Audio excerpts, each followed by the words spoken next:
സ്ത്രീകൾ ഏറ്റവും കൂടുതൽ ശ്രദ്ധിക്കേണ്ട ഒരു വാർത്തയാണിത്. കാരണം ഇത്തരത്തിലുള്ള അശ്രദ്ധ മൂലം സംഭവിക്കുന്ന മരണങ്ങൾ ആവർത്തിച്ചുകൊണ്ടിരിക്കുകയാണ്. താൻ ചെയ്ത ചെറിയ ഒരു അശ്രദ്ധയ്ക്ക് പകരമായി യുവതിക്ക് നൽകേണ്ടി വന്നത് സ്വന്തം ജീവനാണ്. ഇത്തരത്തിൽ നിത്യജീവിതത്തിൽ നമ്മൾ ചെയ്യുന്ന ഓരോ പ്രവൃത്തികളും ഒരുപക്ഷെ മരണത്തിന് വരെ കാരണമായേക്കാമെന്ന് തെളിയിക്കുന്ന ഒരു സംഭവം കൂടിയാണിത്. കോട്ടയം പനച്ചിക്കാട് നെല്ലിക്കൽ സ്വദേശിനിയായ ബിനു എന്ന യുവതിയാണ് കഴിഞ്ഞ ദിവസം ദാരുണമായി മരണപ്പെടുന്നത്.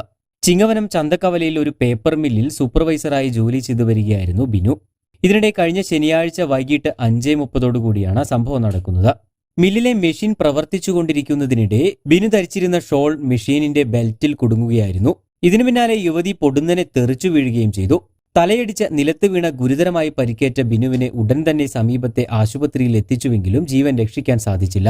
ഇത്തരത്തിൽ സ്ത്രീകൾ ധരിക്കുന്ന ഷോൾ അപകടം വിതച്ച സംഭവങ്ങൾ ഇതിനു മുൻപും നിരവധി ഉണ്ടായിട്ടുണ്ട്. മാസങ്ങൾക്ക് മുൻപാണ് വീട്ടിലെ ഗ്രൈൻഡറിൽ തേങ്ങ ചിരകുന്നതിനിടെ ചിരവയന്ത്രത്തിനിടയിൽ ഷോൾ കുരുങ്ങി ഒരു വീട്ടമ്മ മരണപ്പെട്ട സംഭവമുണ്ടായത്. കാസർഗോഡ് ഉപ്പള സ്വദേശിയായ ഇബ്രാഹിമിന്റെ ഭാര്യ മൈമൂനയാണ് അന്ന് ദാരുണമായി മരണപ്പെടുന്നത്. ഷോൾ ചിരവയന്ത്രത്തിനിടയിൽ കുടുങ്ങി ശ്വാസം മുട്ടിയാണ് ഇവർ മരണപ്പെടുന്നത്. അതുപോലെ തന്നെ സമാനമായ രീതിയിൽ പാലക്കാടും ഒരു വീട്ടമ്മ മരണപ്പെട്ടിരുന്നു. ഒറ്റപ്പാലം വിജയമന്ദിരത്തിൽ രജിത എന്ന 40-കാരിയാണ് അന്ന് ദാരുണമായി മരണത്തിന് കീഴടങ്ങിയത്. ഇവർ തന്നെ നടത്തുന്ന ഹോട്ടലിലേക്ക് തേങ്ങ ചിരകിക്കൊണ്ടിരിക്കുന്നതിനിടയിൽ ഗ്രൈൻഡറിലെ ചിരവയന്ത്രത്തിനിടയിൽ ഷോൾ കുരുങ്ങിയാണ് ഇവർ മരണപ്പെടുന്നത്. അതുപോലെ തന്നെ കാരാപ്പുഴ സ്വദേശിനിയായ അംബികാകുമാരി എന്ന വീട്ടമ്മയും അടുക്കളയിലെ ചെറിയ അശ്രദ്ധ മൂലമാണ് മരണപ്പെടുന്നത്. അടുക്കളയിൽ കാപ്പി തിളപ്പിച്ചുകൊണ്ടിരിക്കുന്നതിനിടെ പെട്ടെന്ന് പുറംതിരിഞ്ഞതോടുകൂടി വസ്ത്രത്തിന്റെ തുമ്പത്ത് തീ പടരുകയും തുടർന്ന് പൊള്ളലേറ്റ മരണം സംഭവിക്കുകയുമായിരുന്നു.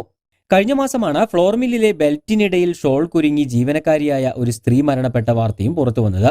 നമ്മൾ ഉപയോഗിക്കുന്ന ഒരു വസ്ത്രം പോലും നമ്മുടെ ജീവനെടുക്കാൻ ഉതകുന്നതാണ് എന്ന് തെളിയിക്കുന്ന സംഭവങ്ങളാണ് ഇതെല്ലാം. അതുകൊണ്ട് തന്നെ എന്ത് ജോലി ചെയ്യുകയാണെങ്കിലും ശ്രദ്ധയോടെ കൈകാര്യം ചെയ്യുക എന്നത് തന്നെയാണ് ഇതിനുള്ള പ്രതിവിധി. അതുപോലെ തന്നെ യന്ത്രങ്ങളും മറ്റും പ്രവർത്തിപ്പിക്കുന്ന സ്ഥലങ്ങളിൽ ജോലി ചെയ്യുന്നവർ പ്രത്യേക സുരക്ഷാ മുൻകരുതൽ എടുക്കേണ്ടതും അത്യാവശ്യമാണ്. കൂടുതൽ വാർത്തകൾക്കും വിശേഷങ്ങൾക്കുമായി ചാനൽ സബ്സ്ക്രൈബ് ചെയ്യാൻ മറക്കരുത്.